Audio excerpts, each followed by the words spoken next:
अस्सलाम वालेकुम my YouTube family, कैसे हैं आप सब लोग। आज मैं आपके साथ रमज़ान स्पेशल डेज़र्ट की रेसिपी शेयर करने जा रही हूँ जिसका नाम है सॉटेड डेट्स। तो इस रेसिपी के लिए मैंने कुछ ड्राई फ्रूट्स लिए थे। आप चाहें तो अपनी मर्ज़ी के ड्राई फ्रूट्स या नट्स जो भी आप पसंद करते हो आप इसके अंदर फिल करने के लिए उन्हें इस्तेमाल कर सकते हैं। मैंने यहाँ पर 4 डिफरेंट फ्लेवर्स की सॉटेड डेट्स बनाई थी और कुछ डेट्स की फिलिंग में मैंने आलमंड्स यूज़ किए थे, कुछ की फिलिंग में मैंने वालनट्स यूज़ किए थे और कुछ डेट्स की फिलिंग में मैंने कैश्यू नट इस्तेमाल किए जिसे काजू कहते हैं। और कुछ डेट्स की फिलिंग मैंने ख़ुद तैयार की थी, उसकी रेसिपी मैं आपको आगे चल के बताती हूँ। तो जी यहाँ पे मैंने खजूरों की गुठलियाँ निकाल दी थी और इनको खाली कर लिया था। इसके अंदर फिर मैंने अपनी मर्ज़ी के ड्राई फ्रूट्स ऐड कर दिए थे। कुछ के अंदर मैंने बादाम भर दिए थे, कुछ में काजू और कुछ में मैंने अखरोट भर दिए थे और कुछ खजूरें मैंने ऐसी खाली छोड़ दी थी क्योंकि इसके अंदर मैंने जो फिलिंग ख़ुद तैयार करनी थी ना, मैंने इसके अंदर वो भरनी थी। आपने इसी तरह सारी खजूरों की गुठलियाँ निकाल के इसके अंदर मुख्तलिफ ड्राई फ्रूट्स और नट्स फिल कर लेने हैं।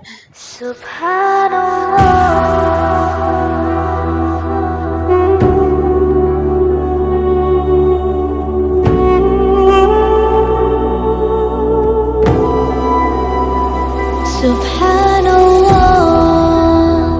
वल्हम्दुलिल्लाह ला इलाहा इल्लल्लाह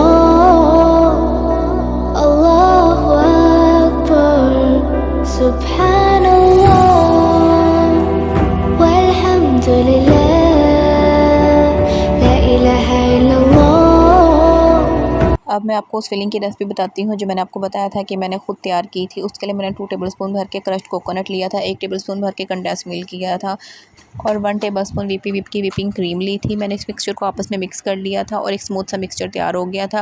अब मैंने इस मिक्सचर को जी इन डेट्स में फिल करना था, तो मुझे लगा कि ये मिक्सचर जो है ना कुछ ज़्यादा ही लिक्विड फॉर्म में है, तो मैंने इसके अंदर 1 टेबलस्पून भर के क्रश्ड कोकोनट और ऐड कर लिया था। फिर इसकी स्मूथ सी कंसिस्टेंसी मुझे मिल गई थी, तो मैंने फिर इस मिक्सचर को खाली डेट्स के अंदर भरना शुरू कर दिया था। वो डेट्स इसकी मैंने गुठलियाँ निकाल के रखी हुई थी। इसके बाद मुझे लगा कि मेरे पास कुछ और भी डेट्स पड़ी हुई थी, ड्राई फ्रूट्स भी थे, ये मिक्सचर भी था, तो मैंने सोचा कि मैं थोड़ी सी और डेट्स जो है ना उनकी गुठलियाँ निकाल के उनके अंदर भी ये नट्स फिल करके उनकी भी सॉटेड डेट्स बना लेती हूँ। तो मैंने कुछ और खजूरें लेके उनकी गुठलियाँ निकाल के उसके अंदर भी ये मिक्सचर भर लिया, कुछ नट्स और भर लिए थे और इसी तरह मैंने सब खजूरें जो थी ना उनको रेडी कर लिया था। खजूरों में फिलिंग के बाद भी कोकोनट वाला मिक्सचर मेरे पास बच गया था, तो मैंने इसे एयर टाइट बॉक्स के अंदर डाल के फ्रीज़ कर लिया था ताकि नेक्स्ट टाइम मुझे जब भी ज़रूरत है मैं इसे इस्तेमाल कर सकूँ। ये ख़राब नहीं होता है आप इसे फ्रीज़र में रखेंगे तो। यहाँ पे जी मैंने फिर डार्क चॉकलेट ले ली थी, मिल्कीज़ फूड वालों की डार्क चॉकलेट है, मुझे तो इसका टेस्ट बहुत पसंद है। मैंने ये डार्क चॉकलेट यहाँ पे 100 ग्राम ली थी। इसे मैंने माइक्रोवेव कर लिया था। मैंने इसे माइक्रोवेव सिर्फ 10 सेकंड के लिए किया था और ये मेल्ट हो गई थी। उसके बाद मैंने इसे स्पैचुला से मिक्स किया था तो ये अच्छे से मेल्ट हो गई हुई थी। फिर मैंने ये जो खजूरें हैं ना 1 बाय 1 करके और बाद में मैंने 3-4 इकट्ठी ही इसमें डाल दी थी। पहले मैंने 1 बाय 1 करके ना इसके ऊपर चॉकलेट लगाई और उसके बाद मैंने जो है ना 3-4 इकट्ठी डाल के ना इसके ऊपर चॉकलेट कोट करके और उसे थोड़ा सा टैप करके ना बाउल की साइड के ऊपर चॉकलेट, ताकि ओवर चॉकलेट जो है ना वो फिर नीचे जाके जम जानी थी, वो थोड़ी अजीब सी शेप आनी थी डेट की ना, तो इस वजह से मैंने ना थोड़ा टैप कर लो 2 दफ़ा इसे, तो उसके बाद बहुत अच्छे से ये चॉकलेट जो है ना नीचे मतलब एक्स्ट्रा चॉकलेट नहीं रह जाती है, बहुत अच्छे से इसके ऊपर चॉकलेट की कोटिंग आ जाती है।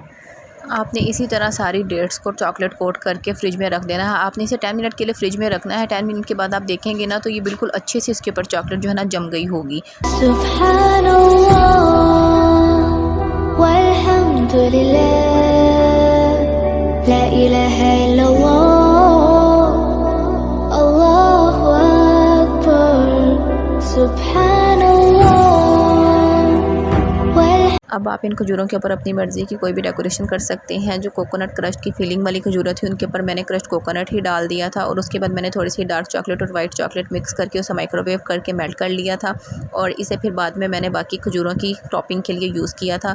इन खजूरों को चॉकलेट कोट करके मैंने 10 मिनट के लिए फ्रिज में रखा था, तो ये अच्छी तरह से इनके ऊपर चॉकलेट जो है ना वो जम गई थी और इसके ऊपर मैंने मुख्तलिफ डेकोरेशन कर ली थी। मेरे पास मुख्तलिफ स्प्रिंकल्स मौजूद थे, मैंने इसके ऊपर उसकी डेकोरेशन कर दी थी। आप अपनी मर्ज़ी की कोई भी डेकोरेशन कर सकते हैं। आप काजू बादाम अखरोट इनमें से किसी को भी क्रश करके ना आप इसके ऊपर टॉपिंग के लिए यूज़ कर सकते हैं, ये आपकी अपनी मर्ज़ी है। यहाँ पे मैं एक खजूर मैंने ली थी ताकि मैं आपको कट करके दिखाऊं कि ये इन साइड से कैसी लगती है ऐसी डेकोरेट होने के बाद।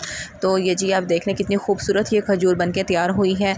आप इस तरह इन खजूरों को बनाएं, इसकी मुख्तलिफ डेकोरेशन करें, इसकी मुख्तलिफ टॉपिंग करें और ये किसी को गिफ्ट करने के लिए रमज़ान में बहुत खूबसूरत डेज़र्ट लगा है मुझे, तो ये बहुत खूबसूरत एक मुझे ये आइटम लगी है किसी को रमज़ान में गिफ्ट करने के लिए। जो दुआ में याद रखिएगा। इसके साथ ही अल्लाह हाफ़िज़।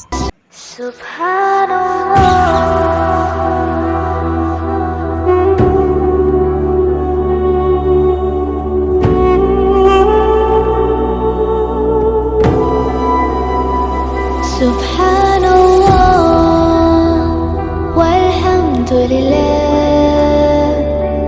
ilaha illallah, Allahu Akbar, Subhan